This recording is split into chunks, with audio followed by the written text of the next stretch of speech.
لا حول ولا قوة إلا بالله العلي العظيم حسبنا الله ونعم الوكيل نعم المولى ونعم النصير أعوذ بالله السميع العليم من الشيطان اللعين الرجيم بسم الله الرحمن الرحيم الحمد لله رب العالمين والعاقبة للمتقين والجنة للموحدين والنار للعاصين والملحدين والصلاة والسلام والتحية والإكرام على النبي الأمي العربي القرشي المكي المدني العبد المؤيد والرسول المسدد المصطفى الأمجد حبيب إله العالمين أبي القاسم محمد وآله الطيبين الطاهرين المعصومين المظلومين الذين ذهب الله عنهم الرجس وطهرهم تطهيرا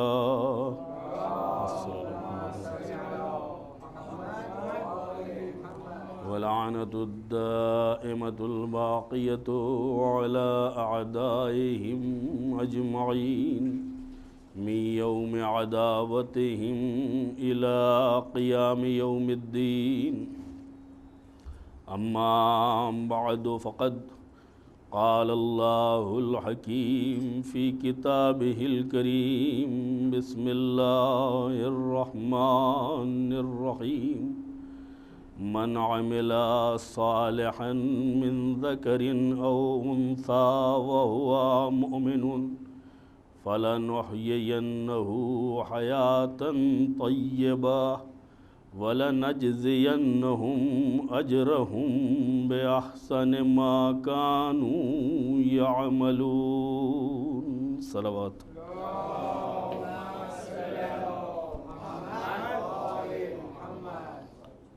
آپ حضرات سے گزارش ہے کہ ایک مرتبہ سورہ حمد اور 3 مرتبہ قل اللہ پڑھ کر مرحومہ حسینہ بائی بنت محمد صاحب، مرحوم ابراہیم بھائی ابن قاسم علی بھائی، تمام مرحومین ویرانی فیملی، مرچنٹ فیملی، پنجوانی فیملی، میوہ والا فیملی، مکھی فیملی، تھاور فیملی اور جملہ مومنین و مومنات کی ارواح کو ایصال فرما۔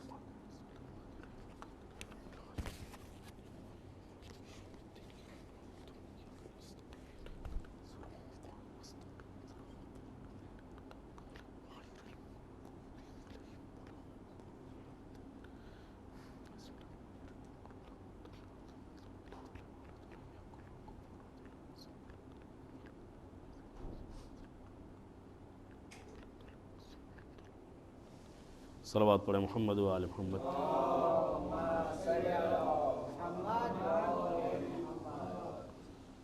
اسلامی تعلیمات میں خواتین کا مرتبہ اور ان کی ذمہ داریاں، آیہ کریمہ کا اعلان ہے کہ جو بھی نیک عمل انجام دے گا اس کا تعلق نہ عمر سے ہے اور نہ جنسیت سے ہے کہ مرد کا عمل خدا کی بارگاہ میں قبول ہوگا اور عورت کے اعمال قبول نہ ہوں گے، یا ضعیف العمر کے اعمال قبول ہوں گے اور نوجوانوں اور بچوں کے اعمال قبول نہ ہوں گے۔ من عمل صالحا، جو بھی نیک عمل کرے گا، مرد ہو، عورت ہو، بوڑھا ہو، جوان ہو، سن رسیدہ ہو، نوخیز ہو، جو بھی نیک عمل کرے، شرط یہ ہے کہ اس کا نیک عمل ایمان کے سائے میں ہو۔ نیک عمل انجام دینے والا مومن ہو۔ خدا وعدہ کرتا ہے کہ فَلَنُحْيِيَنَّهُ حَيَاتًا طَيِّبَةً، ہم اسے پاک و پاکیزہ اور بہترین، صاف و شفاف، پاکیزہ ترین زندگی عنایت کریں گے۔ وَلَنَجْزِيَنَّهُمْ أَجْرَهُمْ بِأَحْسَنِ مَا كَانُوا يَعْمَلُونَ، اور ہم انہیں ان کے عمل کا بہترین اجر عنایت کریں گے۔ قرآن کی اس آیت کے تناظر میں اگر دیکھا جائے تو اس آیت نے اسلامی تعلیمات کا پورا خلاصہ ہمارے سامنے پیش کر دیا کہ عمل کے اعتبار سے، تقوی کے اعتبار سے، ایمان کے اعتبار سے زن و مرد میں کوئی فرق نہیں ہے۔ اب یہ بات الگ ہے کہ لوگ تعلیمات کا مس یوز کریں اور یہ بات دوسروں پر لادنے کی کوشش کریں کہ اسلام نے معاذ اللہ مردوں کو فوقیت برتی ہے، عورتوں کے اوپر فوقیت دی ہے عورتوں کے اوپر، تو یہ تصور اور یہ خیال درست نہیں ہے۔ ایمان کے اعتبار سے، تقوی کے اعتبار سے، معنویت کے اعتبار سے، روحانیت کے اعتبار سے زن و مرد میں کوئی فرق نہیں ہے۔ اب خلقت کے اعتبار سے کس کو سرپرستی حاصل ہے، کون کس کی نگرانی میں اپنے عمل کو انجام دے رہا ہے، یہ بات الگ ہے، لیکن عورت بما ہوا عورت یا مرد بما ہوا مرد اس میں کسی قسم کا دخالت نہیں رکھتا ہے۔ دوسرے مذاہب اور دوسرے نقطہ فکر کے اعتبار سے اگر دیکھا جائے تو نہ جانے کتنی فکریں پائی جاتی ہیں جو متصادم ہو رہی ہیں اسلامی تعلیمات سے۔ آج اسلام کو بدنام کرنے کی جو کوشش کی جا رہی ہے، اور اس میں اپنے بھی شامل ہیں، ایسا نہیں ہے، بعض لوگ دانستہ اور بعض لوگ لاشعوری طور پر اس بدنامی کا ایک ذریعہ بن رہے ہیں کہ اسلام نے عورتوں کو قیدی بنا کے رکھا ہے، اسلام نے عورتوں کو کم حق دیا ہے، اسلام عورتوں کے اوپر ظلم کر رہا ہے۔ مثلا ایک منطق ہے کہ جب انسان اپنے جرم کو چھپانا چاہتا ہے تو دوسروں کے جرم کو ہائی لائٹ کرتا ہے تاکہ کوئی اس کی طرف نہ دیکھ سکے۔ یہ ہمیشہ ہوا ہے، نہ یہ کل سے تعلق رکھتا ہے مخصوص طریقے سے اور نہ آج سے تعلق رکھتا ہے، یہ ہمیشہ ہوا ہے کہ ہمیشہ ہوشیاروں نے، چالاکوں نے اس بات کی کوشش کی ہے کہ دوسروں کے جرائم کو یا دوسروں کی کمیوں کو اتنا ہائی لائٹ کیا جائے کہ لوگوں کو ہمارے بارے میں سوچنے کا موقع ہی نہ ملے۔ اور یہ ایک طریقہ ہے اپنے آپ کو بچانے کا اور دوسروں کو بدنام کرنے کا۔ صلوات پڑھیں محمد وآلہ۔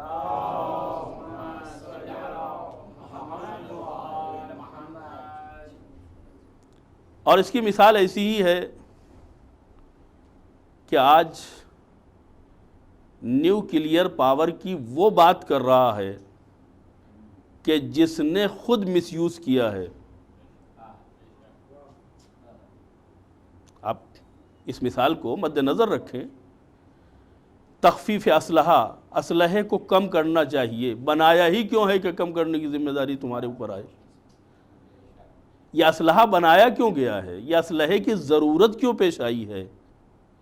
کیوں نہ ایسے نظام کی پیروی کی جائے کہ جہاں نہ اسلحے کی ضرورت ہے، نہ زخم زبان کی ضرورت ہے، نہ ہاتھ کے استعمال کی ضرورت ہے۔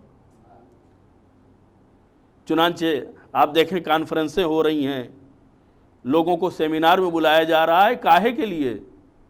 کہ جن لوگوں نے معاہدے پر سائن نہیں کیا ہے یا جو ہماری طبیعت کے خلاف، ہمارے مزاج کے خلاف اپنی زندگی گزار رہے ہیں، ان کے اوپر پابندی لگائی جائے۔ کس کے اوپر پابندی لگائی جا رہی ہے؟ جس نے نیوکلیئر ہتھیار بنایا ہی نہیں ہے۔ کون لگا رہا ہے؟ جس نے نہ صرف یہ کہ بنایا ہے بلکہ اس کا استعمال بھی کیا ہے۔ تو اتنی زور سے یہ بات کہو اور اتنے اہتمام سے یہ بات کہو کہ جس نے نہیں بنایا ہے وہ مجرم بن جائے اور ہم پر سے وہ الزام اٹھ جائے۔ یہ ایک زندہ مثال ہے جو ہماری نگاہوں کے سامنے ہے کہ ہم اتنا شور مچائیں، ہم اتنی باتیں کریں، اتنی کانفرنسیں کریں کہ دنیا کے مد نظر کو اور مطمع نظر کو تبدیل کر دیں، لیکن اسلام وہ حقیقی مذہب ہے جس نے لوگوں کی رائے کی پرواہ نہیں کی ہے، الہی قانون کو مد نظر رکھا ہے اور کہا ہے کہ انسانیت کی فلاح جس میں ہے ہم اس کو بیان بھی کریں گے اور اس کی ترویج بھی کریں گے۔ صلوات پڑھیں محمد والے۔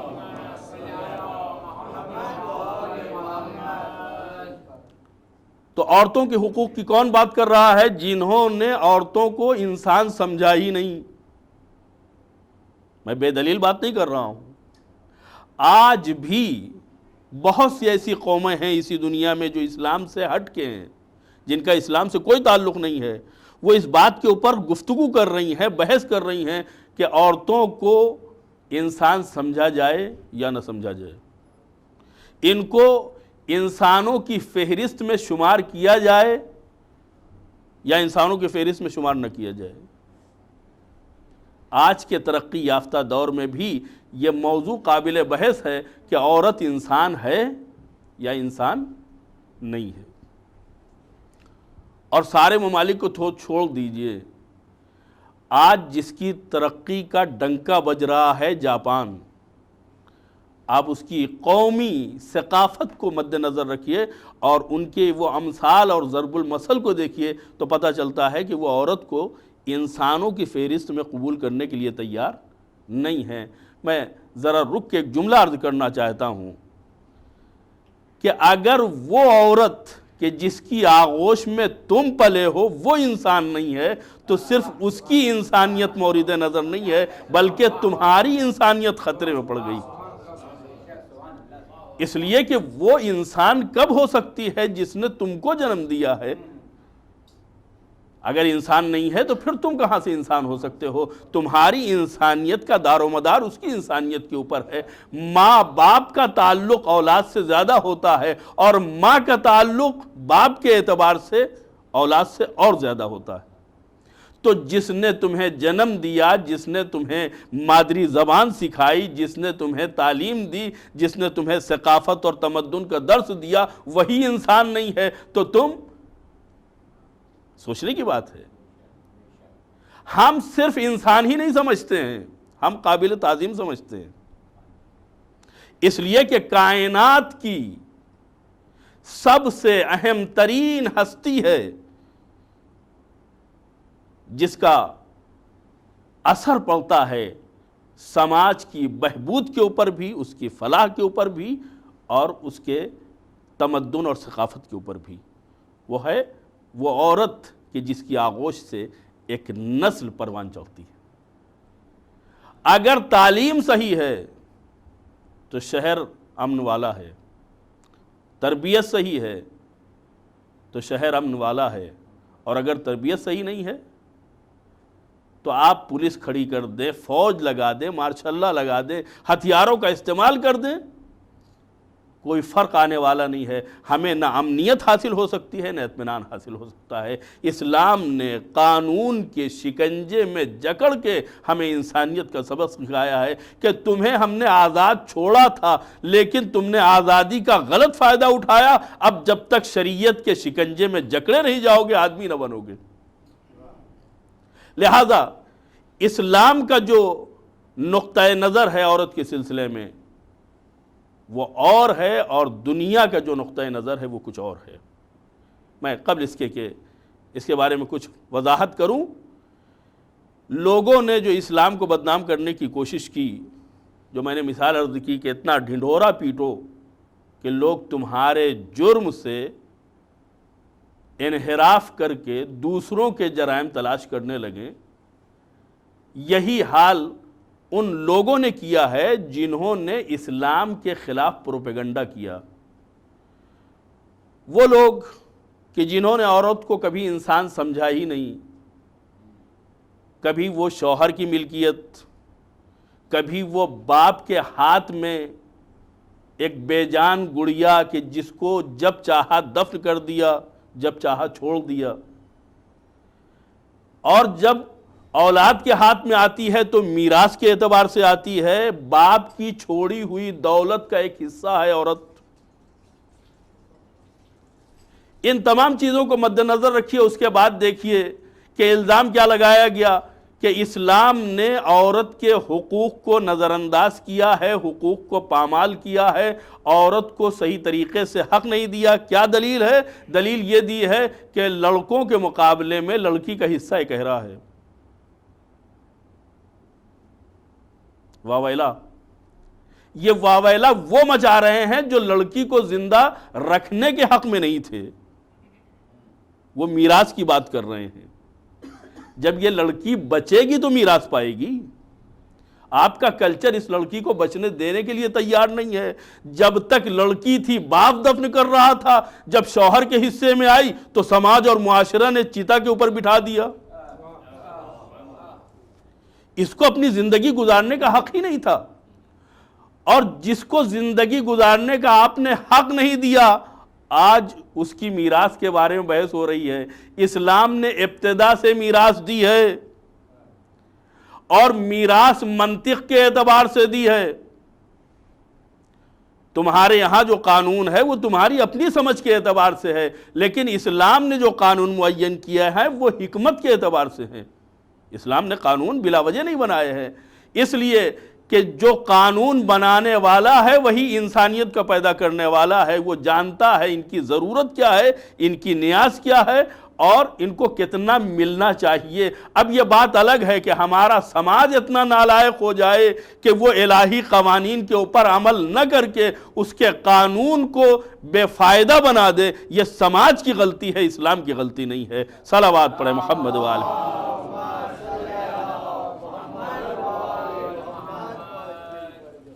عزیزو، یہ وہ مورد ہے جہاں ہمارے لوگوں کے بھی کان کھڑے ہوتے ہیں۔ کیوں ایسا؟ والدین کی اولاد لڑکا بھی ہے اور والدین کی اولاد لڑکی بھی ہے۔ یہ ایک کو ایک اہرا حصہ، دوسرے کو دوہرا حصہ کیوں دیا جا رہا ہے؟ اور اس کے اوپر اور مزید محنت ہوتی ہے کہ مرد جو کما سکتا ہے، جو مضبوط ہے، گھر سے باہر نکل سکتا ہے، اس کو دوہرا دیا جا رہا ہے، عورت جو ضعیف ہے اس کو ایک اہرا دیا جا رہا ہے۔ تو جو لوگ حکمت متعالیہ کو نہیں سمجھتے ہیں، اسلامی قوانین کی باریکیوں سے اور اس کی دقت فکر سے واقف نہیں ہیں، وہ اس بہلاوے میں آ جاتے ہیں اور اس بہکاوے میں آ جاتے ہیں کہ اسلام نے اگر کہیں ظلم نہ کیا ہو تو کم سے کم ایک مورد یہ ہے کہ جہاں کے اوپر لڑکی اور لڑکے میں فرق رکھا ہے۔ ہم نے کب کہا ہے کہ فرق نہیں رکھنا چاہیے؟ ہر ایک کا میدان الگ ہے، ہر ایک کو اس کا حق ملنا چاہیے، لیکن مساوات ہر جگہ عدالت کا معیار نہیں ہوتی۔ کہیں کہیں پہ مساوات ظلم ہو جاتی ہے، کہیں کہیں کے اوپر برابری جو ہے وہ انسان کو ظلم کے اوپر آمادہ کر دیتی ہے۔ اسلام مساوات کا مذہب نہیں ہے، اسلام عدالت کا مذہب ہے۔ عدالت کا مطلب یہ ہے کہ جس کی جو ضرورت ہو، لہذا اسلام نے اگر یہ فیصلہ کیا ہے کہ لڑکی کو ایک اہرا حصہ دیا جائے اور لڑکے کو دوہرا حصہ دیا جائے تو اس کے پیچھے بھی فلسفہ ہے۔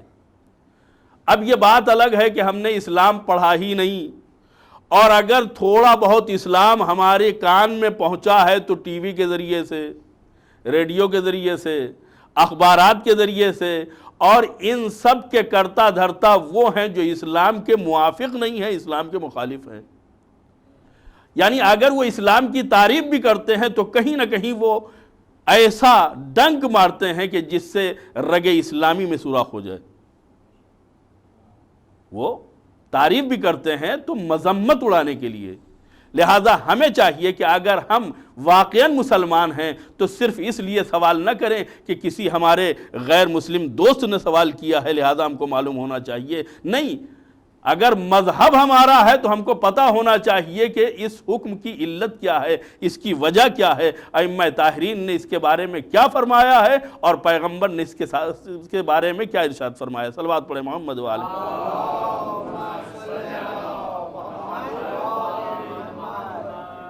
تو بڑا ڈھونڈا، بہت پریشان ہوئے تاکہ اسلام کو بدنام کرنے کے لیے کوئی چیز مل جائے، اور انہیں ایک چیز ملی۔ اپنے ذہن کے اعتبار سے انہوں نے سوچا کہ ضعیف عورت کو اسلام نے ایک اہرا حصہ دیا ہے اور قوی مرد کو، طاقتور مرد کو دوہرا حصہ دیا ہے۔ یہ ایک ناانصافی ہے جو اسلام کر رہا ہے۔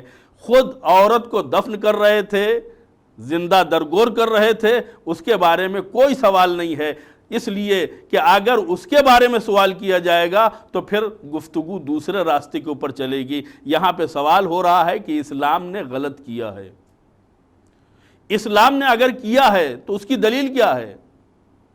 خدا مصلحتوں کو مد نظر رکھتا ہے، وہ یہ دیکھتا ہے کس کی کیا ضرورت ہے، کس کی کیا آمدنی ہے، اور اسی کے اعتبار سے اس کو ذمہ داریاں بھی دیتا ہے اور اس کے حقوق کا بھی قائل ہوتا ہے۔ عزیزو، لڑکی گھر میں رہتی ہے تو یہ باپ کی ذمہ داری ہے۔ باپ کے گھر میں لڑکی کا خرچہ، اس کا نفقہ نہ خود اس کے اوپر واجب ہے اور نہ اس کے کسی متعلق کا اس کے اوپر واجب ہے۔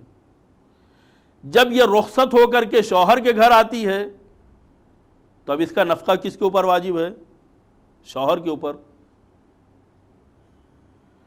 پہلی بات تو یہ ہے کہ اسلام بغیر شوہر کے کسی عورت کو قبول ہی نہیں کرتا ہے، لیکن اگر فرض کر لیجئے کہ شوہر کا انتقال ہو گیا تو اولاد ہے۔ اولاد کی ذمہ داری ہے کہ وہ اپنے ماں کا خیال رکھے۔ اب ماں کا نفقہ اولاد کے اوپر ہے، تو باپ کے گھر میں ہے تو اس کی ذمہ داری باپ کے اوپر ہے، شوہر کے گھر میں ہے تو ذمہ داری شوہر کے اوپر ہے، اور اگر شوہر زندہ نہیں ہے اور یہ لڑکے کے ساتھ ہے، اولاد کے ساتھ ہے، تو اس کی ذمہ داری اولاد کے اوپر ہے۔ اس کا مطلب یہ ہے کہ خود اس کی اپنی ذمہ داری اپنے اوپر نہیں ہے۔ تو جب ذمہ داری اپنے اوپر نہیں ہے، اپنی بھی ذمہ داری نہیں ہے، تو خرچ نہیں ہے۔ تو آمدنی تو ہے، مہر ملا، میراث ملی، خرچ کہیں نہیں ہے۔ یہ بات الگ ہے کہ ہم مہر کا نام تو سنتے ہیں لیکن نہ یہ دیا جاتا ہے نہ لیا جاتا ہے۔ بچے جب سنتے ہیں مہر تو سوچتے ہیں کوئی نئی چیز ہوگی، جیسے ماہ مبارک رمضان میں لفظ سحری استعمال ہوتا ہے تو بچے کنفیوز ہو جاتے ہیں کہ یقیناً یہ رات میں اٹھ کر کے کھانے کے علاوہ کوئی نئی چیز کھاتے ہیں جس کو سحری کہتے ہیں۔ تو اگر نکاح میں یا شادی کے تقریب میں لفظ مہر آتا ہے تو وہ یہ دیکھتے ہیں کہ بھائی وہ مہر ہے کہاں جس کا تذکرہ ہو رہا ہے، اس لیے کہ نہ یہ دیا جا رہا ہے نہ لیا جا رہا ہے۔ نہ لینے والے کو فکر ہے مہر کی اور نہ دینے والے کو فکر ہے، اس لیے کہ جب مطالبہ کیا جاتا ہے تو فکر ہوتی ہے کہ ہاں دینا بھی چاہیے، لیکن ایک وہ چیز کی جس کا اسلام میں کوئی تصور نہیں ہے، بڑے اہتمام کے ساتھ دیا جاتا ہے، جس کا نام جہیز ہے۔ اور عجیب و غریب بات ہے کہ جہیز کو پیغمبر سے بھی منسوب کرتے ہیں۔ جسارت، جہیز کس کو کہتے ہیں؟ جہیز اس کو کہتے ہیں جو باپ اپنی بیٹی کو شادی میں رخصت کرتے ہوئے سامان دیتا ہے، تو جو اپنی جیب سے دیتا ہے وہ جہیز ہوگا۔ لیکن اگر باپ نے داماد سے کہا ہے کہ تمہارے پاس کتنا ہے اور اس سے لے کر کے اس کے گھر کے لیے کچھ سامان فراہم کر دیا تو اس کو جہیز کہنا یہ اسلام کی بے حرمتی ہے، یہ اسلام کی عزت نہیں ہے۔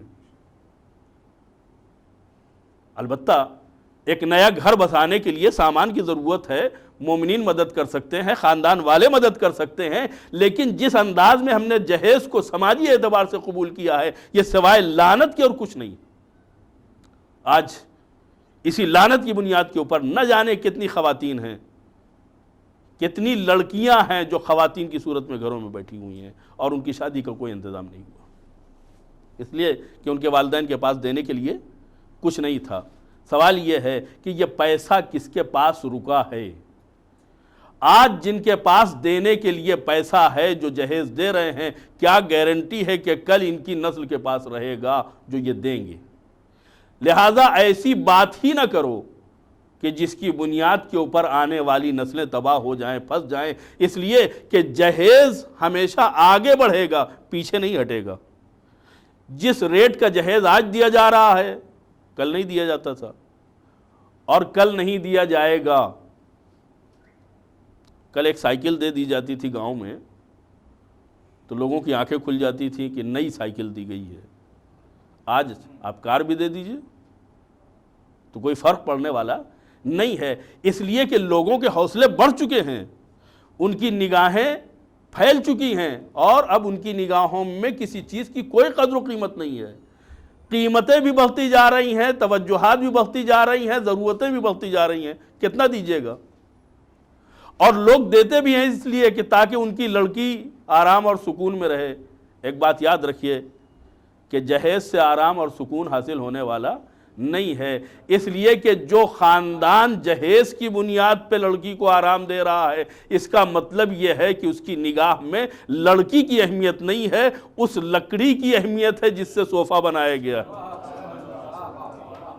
تو جب ایسا خاندان ہے تو اس خاندان میں اپنی لڑکی کو دینا یہ خود انسانیت کی بھی توہین ہے اور آدمیت کی بھی توہین ہے۔ صلوات پڑھیں محمد وآلہ۔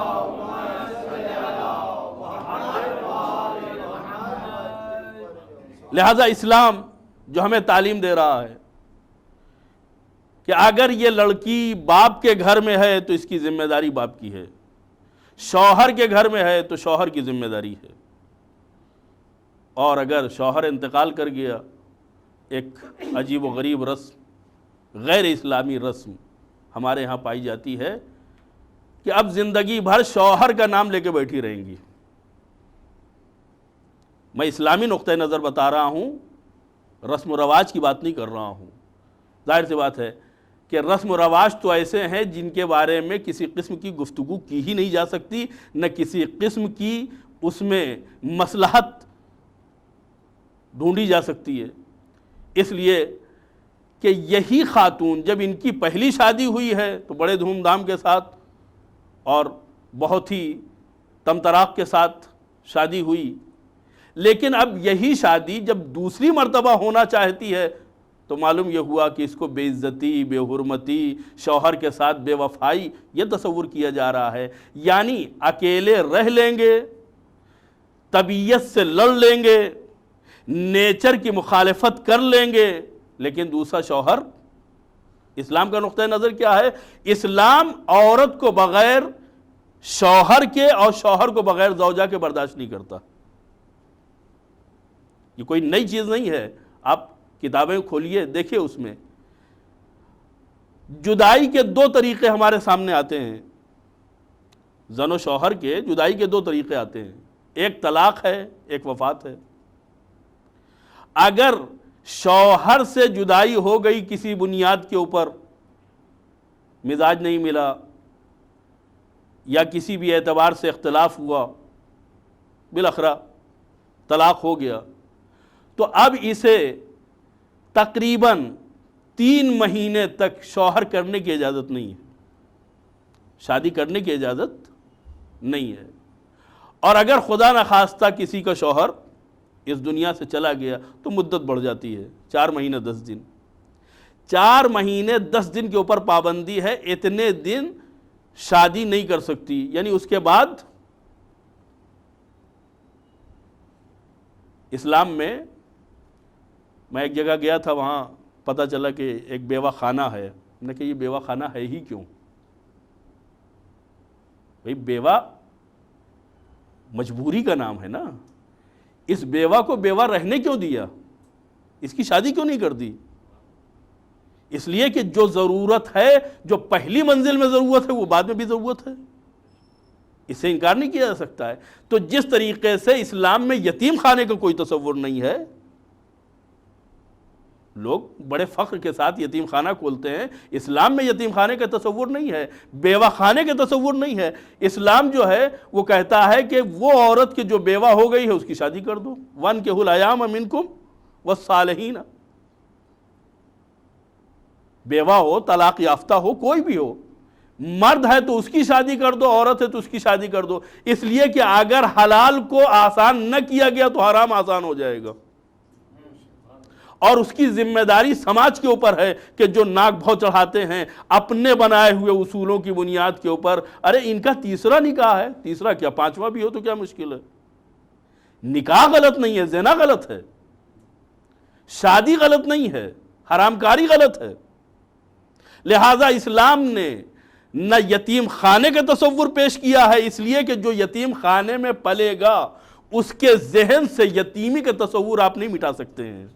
تم اپنے گھر میں لے جاؤ، اپنے بچے کی طرح رکھو، اس کی پرورش کرو اور اسے یتیم محسوس نہ ہونے دو، تب یہ اسلام کی خدمت ہے، تب یہ پیغمبر اسلام کے قول کے اوپر عمل ہے۔ ورنہ اگر یتیم خانے میں مدد کرتے رہو گے تو یہ یتیم رہے گا، اور جو فکری اعتبار سے یتیم ہے وہ سماج کا مستقبل نہیں بن سکتا ہے۔ صلوات پڑھیں محمد وآلہ۔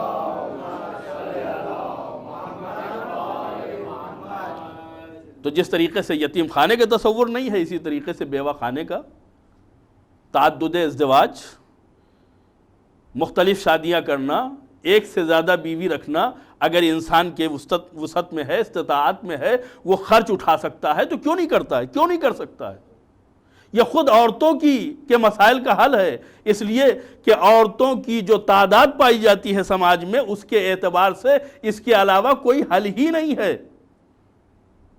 کبھی موقع ملا تو انشاءاللہ اس موضوع کے اوپر میں گفتگو کروں گا کہ قانونی اعتبار سے بھی، فیگر کے اعتبار سے بھی اگر ہم اس کو دیکھیں تو مردوں کے ہاں قابل تولید سن میں آنا یہ 15 سال کی عمر میں ہے، اور عورتوں کے ہاں 9 سال کی عمر میں ہے۔ اور اگر عورتوں کو 9 سال نہ بھی مانا جائے، 12-13 سال بھی رکھا جائے، تو مردوں کے مقابلے میں عورتوں میں تولیدی صلاحیت پہلے پیدا ہوتی ہے۔ تو اب اگر بلوغ کے اس قافلے کو نظر میں رکھا جائے تو مردوں کی تعداد شادی کے لائق کم ہوتی ہے، عورتوں کی تعداد شادی کے لائق زیادہ ہوتی ہے۔ یہ ایک پورا کیلکولیشن ہے جو کبھی میں تفصیل کے ساتھ آپ کے سامنے عرض کروں گا، یعنی اس کے علاوہ کوئی حل ہی نہیں کہ اگر صلوات پڑھیں محمد وآلہ،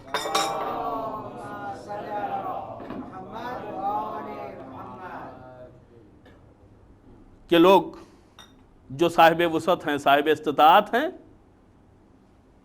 خود پیغمبر اسلام کی زندگی میں ملتا ہے، اگر یہ غلط کام ہوتا تو پیغمبر معاذ اللہ یہ کام نہ کرتے۔ خود پیغمبر کی حیات کو ہمارے لیے اسوہ حسنہ بنایا گیا ہے، اس کے لیے شہوت پرستی یا ہوائے نفسانی کا نام نہیں دیا جا سکتا، اس لیے کہ اگر ہم اسے شہوت پرستی کہیں گے تو پیغمبر کے کردار کو کیا کہیں گے؟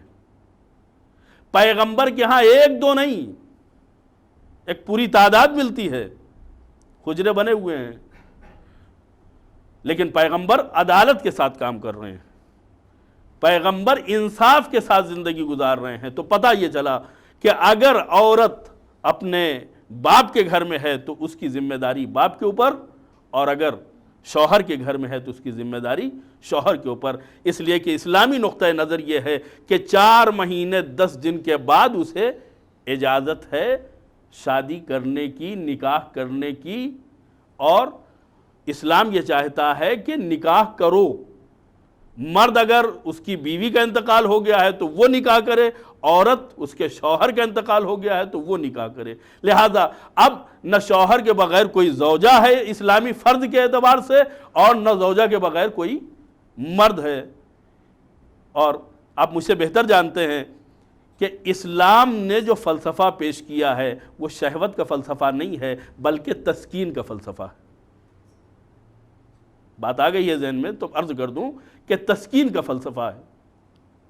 اگر شہوت کا فلسفہ ہوتا تو جب تک یہ زن و مرد جوان تھے تب تک یہ ایک دوسرے کی ضرورت زیادہ محسوس کرتے، لیکن جب تک جوان ہے نہ بیوی کو شوہر کی فکر ہے نہ شوہر کو بیوی کی فکر ہے، دونوں ایک دوسرے کی جدائی برداشت کر سکتے ہیں، ایک دوسرے کو چھوڑ کے مثلا مسافرت کر سکتے ہیں، زیارت کے اوپر جا سکتے ہیں، لیکن یہ عمر جتنی بڑھتی جاتی ہے، جتنا سن بڑھتا جاتا ہے، اتنا شوہر کو بیوی کی ضرورت ہوتی ہے اور بیوی کو شوہر کی ضرورت ہوتی ہے۔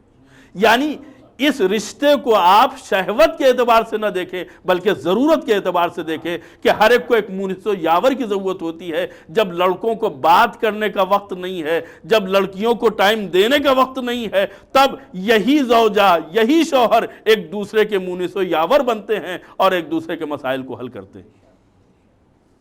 لہذا اس ضرورت کو مد نظر رکھنا چاہیے کہ اگر 80 سال کی عمر ہو گئی یا 70 سال کی عمر ہو گئی تو ہم یہ نہ سمجھیں کہ اب شادی کی عمر چلی گئی۔ نہیں، شادی کی کوئی عمر نہیں ہوتی ہے۔ شادی کی عمر وہ ہوتی ہے کہ انسان استطاعت رکھے کہ خرچ برداشت کر سکے۔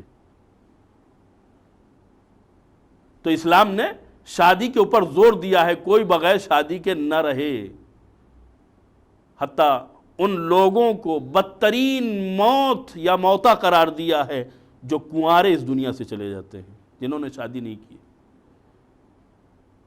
تو اب یہ عورت اپنے شوہر کے گھر میں ہے، شوہر سے بھی میراث ملی، خرچ کچھ نہیں ہے، باپ کے ہاں بھی خرچ کچھ نہیں تھا، شوہر کے ہاں بھی خرچ کچھ نہیں، اور بالفرض اگر اس نے شادی نہیں کی ہے، اولاد کے ساتھ ہے، تو اولاد کی ذمہ داری ہے کہ اس کا خرچ پورا کرے۔ تو اب خرچ نام کی کوئی چیز ہے ہی نہیں اس کے پاس۔ مہر اس کو ملا ہے اسلامی فکر کی بنیاد پر، میراث اسے ملی ہے اسلامی شریعت اور طرز کی بنیاد کے اوپر۔ میں اسی فرض کے اوپر بات کر رہا ہوں کہ ہمارا سماج اور ہمارا معاشرہ اسلام کے اوپر عمل کر رہا ہو تو پھر یہ مسائل نہیں رہتے۔ مہر اس کو ملے، میراث اس کو ملے، ایسا نہ ہو کہ بھائی معاف کرا لیں یا معاف کرنے کی ضرورت بھی محسوس نہ کریں اور پورا مال جو ہے وہ ہڑپ کر جائے۔ اس لیے کہ بہت سی چیزیں ایسی ہیں جو انسان یہ سمجھے بیٹھا ہے کہ بہن کی شادی کر دی ہے، اب اس کا کوئی حق نہیں ہے۔ نہیں، کروڑوں روپے بھی لگا کر کے اگر ہم نے بہن کی شادی کی ہے تو میراث میں وہی حق ہے جو اسلام نے معین کیا، لہذا میراث سے اس کو محروم نہیں کیا جا سکتا۔ تو یہاں آمدنی ہے، خرچ نہیں ہے۔ لڑکے کو خداوند عالم نے ذمہ داری دی، اپنے خرچ کی بھی ذمہ داری اور اس کے اہل و عیال کی بھی ذمہ داری۔ تو جہاں خرچ ہے وہاں حصہ بھی زیادہ ہے اور جہاں خرچ نہیں ہے وہاں حصہ کم ہے۔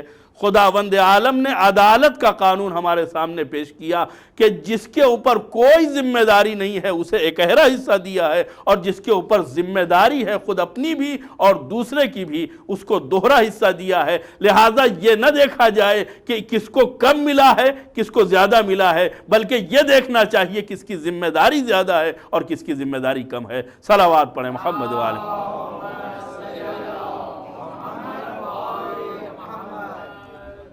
تو یہ ایک چیز ملی تھی کہ اسلام کے خلاف واویلا کر سکیں، لیکن اسلام نے کیا جواب دیا کہ جس کی ذمہ داری زیادہ ہے اس کا حصہ زیادہ، اور جس کی ذمہ داری کچھ نہیں ہے اس کو بھی ہم حصہ دینے کے لیے تیار ہیں۔ یہ میراث کا قانون کس نے پیش کیا ہے؟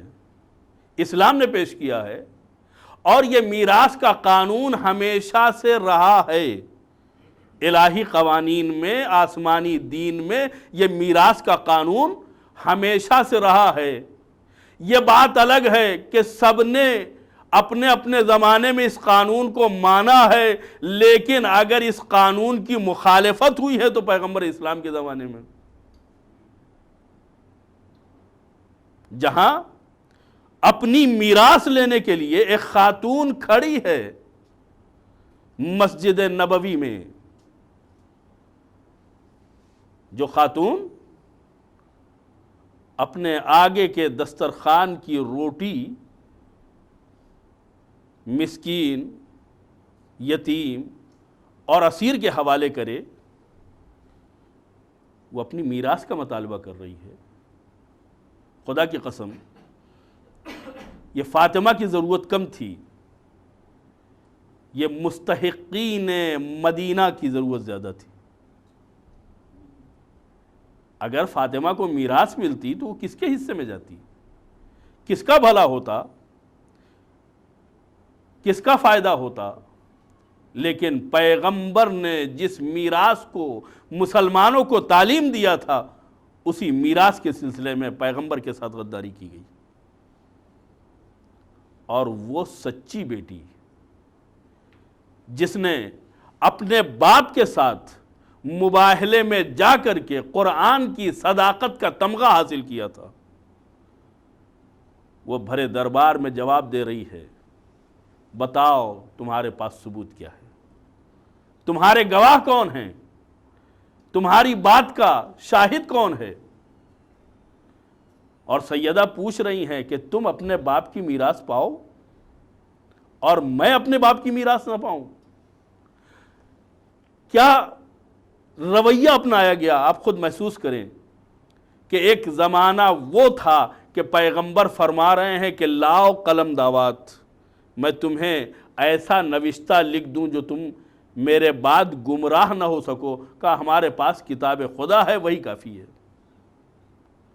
تو اب اگر کتاب خدا کافی ہے تو اسی کتاب خدا کے ذریعے سے فاطمہ استدلال کر رہی ہیں کہ سلیمان داؤد کے وارث بنے، سلیمان بھی نبی ہیں اور داؤد بھی نبی ہیں، ایک نبی دوسرے نبی کا وارث بن رہا ہے۔ قرآن کی آیت ہے یا نہیں ہے؟ قرآن کی آیت صریح طور پہ کہہ رہی ہے کہ ایک نبی دوسرے نبی کا وارث بن رہا ہے، لیکن ایک لاوارث حدیث کو سامنے لایا جاتا ہے کہ پیغمبر نے فرمایا ہے کہ ہم انبیاء نہ وارث بنتے ہیں نہ وارث بناتے ہیں، نہ وارث بنتے ہیں نہ وارث بناتے ہیں۔ لہذا اس حدیث کو سہارا بنا کر کے صدیقہ طاہرہ کو ان کی میراث سے محروم کر دیا گیا۔ سوال یہ پیدا ہوتا ہے کہ اگر قرآن کے مقابلے میں حدیث آتی ہے تو یہ قرآن معیار ہے یا حدیث معیار ہے؟ اور اگر قرآن معیار نہیں ہے تو کل کیوں کہا تھا کہ ہمارے لیے قرآن کافی ہے، آپ کے نوشتے کی ضرورت نہیں ہے؟ یہ نوشتہ حدیث ہی تو ہوتا جو پیغمبر لکھتے۔ تو جب حدیث کو پیش کیا جاتا ہے تو کہتے ہیں قرآن کافی ہے، اور جب قرآن کو پیش کیا جاتا ہے تو حدیث کا حوالہ دیا جاتا ہے۔ اس کا مطلب یہ ہے نہ ان کا ایمان حدیث پر ہے نہ قرآن پہ ہے، جس مسئلے سے ان کا مسئلہ حل ہوتا ہے اسی چیز کو یہ مانتے ہیں، ورنہ نہ قرآن کو مانتے ہیں نہ حدیث کو مانتے ہیں۔ صلوات پڑھیں محمد والے۔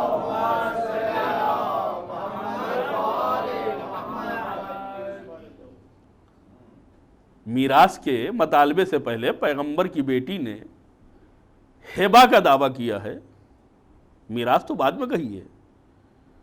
پیغمبر نے خود اپنی زندگی میں فاطمہ کے حوالے کیا تھا، نوشتہ لکھا تھا، ان کے ہینڈ اوور کیا تھا، ان کو قبضہ دیا تھا، لیکن اس کو چھینا گیا،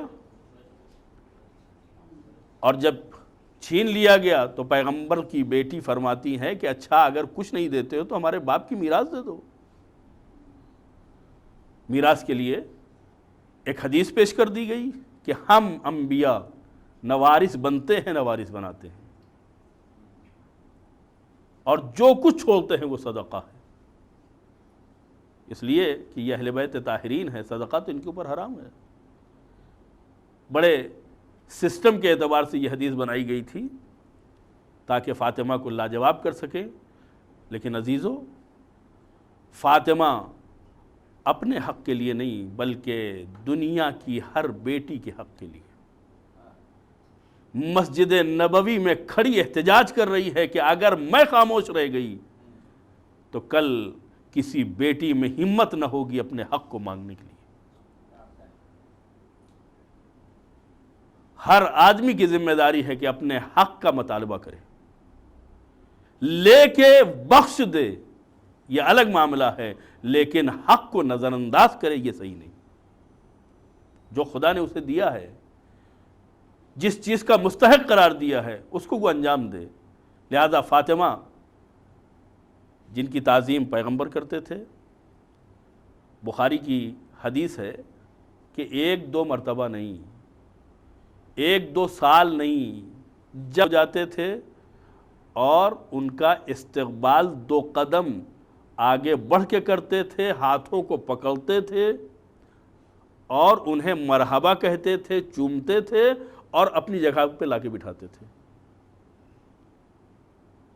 اور فاطمہ کے بھی یہی انداز تھا کہ جب بھی پیغمبر آ جاتے تھے تو آپ بڑھتی تھیں اور ان کا ہاتھ پکڑ کے استقبال کرتی تھی، ہاتھوں کو چومتی تھی، اپنی جگہ پہ لا کے بٹھاتی تھی۔ عزیزو، باپ کا پیار تو سنا ہے لیکن تعظیم نہیں دیکھی ہے۔ اگر تعظیم دیکھی ہے تو اسی خاندان میں، اسی گھر میں اور اسی شخصیت کے لیے۔ مجھے کہیں تاریخ میں، حدیث میں کہیں نہیں ملا کہ پیغمبر نے غیر فاطمہ کے لیے کبھی تعظیم کی ہو۔ بڑے سے بڑا صحابی، بڑی سے بڑی شخصیت کوئی بھی آ جائے، خود مولا کائنات کے لیے بھی کہیں نہیں ملتا ہے کہ علی کے لیے انہوں نے تعظیم کے لیے کھڑے ہو کر کے ان کی عظمت کا اقرار کیا ہو یا مثلاً تعظیم کی ہو، ایسا کچھ نہیں ملتا ہے۔ لیکن صرف فاطمہ کے لیے، یہ کیا وجہ ہے؟ شاید اس کی وجہ یہ رہی ہو کہ علی صاحب منصب بنیں گے پیغمبر کے بعد۔ علی وصی ہیں، جانشین ہیں، جب پیغمبر نہ ہوں گے تو ذمہ دار ہیں، پیغمبر کے بعد ان کے کاندھوں پر ذمہ داری آئے گی۔ لیکن فاطمہ پیغمبر کے زمانے میں ذمہ دار ہیں، سید الاوصیاء ہیں علی، لیکن منصب امامت پیغمبر کی وفات کے بعد ملے گا۔ لیکن سید نساء عالمین پیغمبر کے زمانے میں ہے، ایک سردار ہے جس کی ایک سردار تعظیم کر رہا ہے۔ خود سید المرسلین خاتم النبیین سردار انبیاء ہیں جو سید نساء عالمین کی تعظیم کر رہے ہیں، اور یہ سید نساء عالمین ہیں جو سید انبیاء کی تعظیم کر رہے ہیں۔ یعنی ایک منصبدار دوسرے منصبدار کی تعظیم کر رہا۔ یہ فاطمہ کی تعظیم نہیں ہے، یہ منصبدار خدا کی تعظیم ہے۔ اور پیغمبر نے صرف تعظیم نہیں کی ہے، صرف حدیث نہیں بیان کی ہے، بلکہ عملی اعتبار سے کر کے بھی دکھایا ہے کہ اگر حدیث تمہارے حافظے سے محو بھی ہو جائے، اگر ہمارے کلمات تمہارے ذہن سے نکل بھی جائیں، اگر ہماری بات تمہیں یاد بھی نہ رہے، تو کم سے کم ہمارا عمل تو تمہاری نگاہوں کے سامنے رہے گا۔ دیکھو میں کیا کرتا ہوں، نماز صبح سے پہلے میں ان کے دروازے آتا ہوں اور 1-2 دن نہیں، مہینوں سلام کرنے کے بعد آیت تطہیر کی تلاوت کرتا ہوں۔ یہ پیغمبر کا اصرار کیوں ہے؟ یہ اصرار بتا رہا ہے کہ پیغمبر ہمیں اپنے عمل سے کچھ سکھانا چاہتے ہیں۔ کم سے کم ہمارے اوپر اتنا اثر ہونا چاہیے کہ جو پیغمبر کرتے تھے وہی کریں۔ اس لیے کہ پیغمبر کی حیات طیبہ میں، ان کی زندگی میں، ان کی سیرت میں ہمارے لیے اسوہ حسنہ ہے۔ جو پیغمبر کرے وہ کرو، جو پیغمبر کہیں وہ کہو، جس کی تعظیم کرے اس کی تعظیم کرو، جس کو باہر نکال دیں اس سے محبت نہ کرو۔ جو پیغمبر کی سیرت ہے، تو اب پیغمبر ہمیں یہ بتانا چاہتے ہیں کہ یہ دروازہ اتنا محترم ہے کہ اس پہ جب آنا تو سلام کرنا، جب آنا تو اس پر آیت تطہیر کی تلاوت کرنا، اس لیے کہ اس آیت کا اس گھرانے سے بڑا تعلق ہے۔ اور اگر تم ہمارے اس قول کو، اس عمل کو بھول بھی جاؤ تو کم سے کم اتنا خیال رکھنا کہ جس دروازے کا میں نے احترام کیا ہے اس دروازے پر آگ اور لکڑی لے کے نہ آنا۔ فاطمہ کتنے اعتماد سے پس در کھڑی ہیں، آواز دیتی تمہیں کیا ہو گیا ہے جو یہاں شور مچا رہے ہو؟ یہ رسول کا محبوب گھرانہ ہے، یہ خاندان پیغمبر کا مسکن ہے، یہاں کے اوپر کیوں ہنگامہ کر رہے ہو؟ کعب الحسن کو نکالو ورنہ گھر میں آگ لگا دی جائے گی۔ کیا فاطمہ تصور کر سکتی ہیں کہ وہ امت کہ جو پیغمبر کے اوپر جان چھڑکتی تھی، پیغمبر کی وفات کے بعد وہ اولاد پیغمبر سے اتنی بیگانہ ہو جائے کہ تعزیت اور تسلیت دینے کے بجائے گھر کے دروازے کے اوپر آگ لگائی جا رہی ہے؟ اور صرف یہی نہیں، بلکہ ایک مرتبہ اس جلتے ہوئے دروازے کو اتنی زور سے ڈھکیلا گیا۔ عزیزو، ایک مشکل یہ بھی ہے کہ فاطمہ کی مصیبتوں میں سے ایک مصیبت یہ بھی ہے کہ ان کے مصائب کو مکمل طریقے سے پڑھا بھی نہیں جا سکتا، اس لیے کہ فاطمہ کے اوپر کیا گزری ہے یہ فاطمہ جانتی ہیں۔ ہاں، اتنا روایتوں میں جملہ ملتا ہے کہ ایک مرتبہ فاطمہ آواز دیتی ہے، یا فضا الیک فخذینی وعلی صدرک فسندینی، اے فضا دوڑو، میرا محسن شہید ہو گیا، فضا آگے بڑھو، ہمیں سہارا دو، اے فضا آؤ ہمیں پکڑو، اس لیے کہ میرا محسن شہید ہو گیا۔ عزیزو، تفصیل میں جانے کا موقع نہیں ہے، میں اتنا عرض کرنا چاہتا ہوں کہ فاطمہ غش کھا کے گری، فضا نے سنبھالا، اور جب فاطمہ ہوش میں آئی تو اپنی فکر نہیں ہے، امام وقت کی مدد کا معاملہ ہے۔ اے فضا، میرا والی و وارث کہاں ہے؟ کہا انہیں گلے میں رسن باندھ کے مسجد میں لے جایا گیا ہے۔ عزیزو، آپ سن سکیں گے تو سنیں کہ فاطمہ کا حال کیا ہوا۔ چادر سر پہ ڈالی اور مسجد نبوی میں پہنچ گئی، آواز دی، ابو الحسن کو چھوڑ دو ورنہ میں سر کے بال بکھرا دوں گی۔ عزیزو، اس آواز کا گونجنا تھا کہ ایک مرتبہ مولا کائنات کہتے ہیں، سلمان آگے بڑھو، فاطمہ کو بد دعا کرنے سے روکو۔ روایتوں کا جملہ ملتا ہے کہ لو نشر شعرہا لماتو ترہ، ارے اگر فاطمہ بد دعا کر دیتی اور اپنے بالوں کو بکھرا دیتی تو لوگ یوں ہی مر جاتے، تصادفاً اس دنیا سے چلے جاتے۔ عزیزو، ارے فاطمہ نے ایک گلے میں رسی دیکھی تھی اور بال بکھرانے کی بات کہی، میں آواز دوں گا، بی بی ابھی موقع نہیں ہے، ذرا کربلا میں آ جائیے جہاں ایک رسن میں کئی گلے ہیں۔ سید سجاد، ہاتھوں میں ہتھکڑیاں، پیروں میں بیڑیاں، گلے میں طوق خاردار، بیبیاں اسیر قیدی بنی۔